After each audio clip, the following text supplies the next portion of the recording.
ครบ ชอบพอดีนะ ชอบ มันจะบีปากเลยได้ ว่าได้ก็จะถามฮู้นี่มีกบจะสัญญาเดี๋ยวบอก1 2 3แอคชั่นหน่อย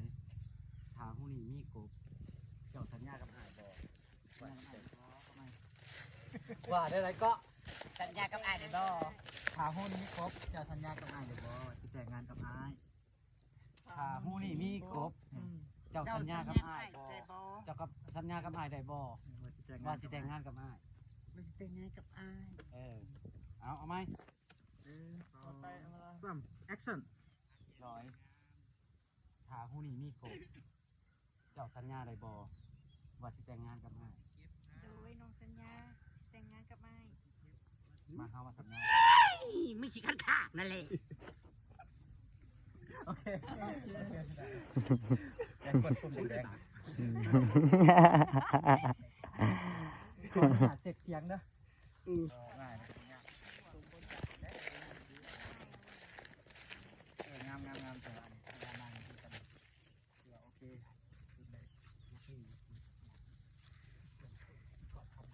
นี่ นี่เอิงบ่ ถึงแล้วแต่มันเด้อนั่งยิ้มๆให้กันแบบ ร้อย ถึงแล้วอะไรบ่เบิ่งได้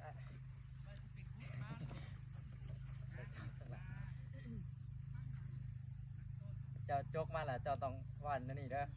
จกมาปุ๊บแล้วผู้สาวก็ตบมือปุ๊บไอ้วันเก่งที่สุดในโลกอย่างนี้นะอาจจะว่าประมาณนั้นแต่คันเฮาสิเอาบ่เอาก็ตัดออกน้ำลังตัวนี้เฮาถ่ายไว้กันไว้มันได้หลายเรายับก็อีกก็ได้เลยไอ้วันจกมือกลับไปก่อนโอเคพอถึงไว้เด้อเดี๋ยวเอาสิเอาขาข้างหน้าไปเพราะว่าข้างหลังบ่เห็นครบ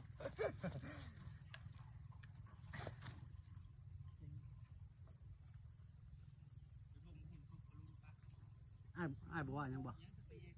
เพราะว่าจกใช่ก่อนจกก่อนแล้วก็จอดนี่ได้กบอีลีเย่เนาะร้อยกันนกขึ้นตบมือแบบเต้นกระดอกเลยภาษาสำน้อยนะร้อยเต้นไม่ได้โลกเลยแอคชั่นเย้เห็นว่าลอยกบนี่ผู้ดีมีอีลีก็จะแต่งงานกันมา ไอ้บอลเก่งที่สุดในโลกเลย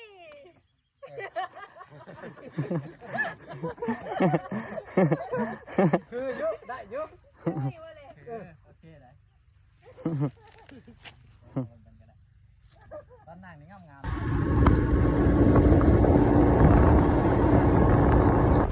พอมีร่มมันก็ตึงเลยวันนี้ขี้ฝุ่นมันกับไปใส่บัวได้วันนี้โคตรเรือ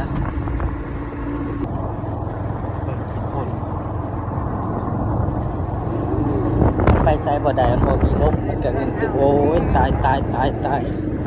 เขียนเบิ่งพี่น้องเพื่อนซุ่มคอยนะเพื่อนนางนั้นทั้งสองฝั่งเลย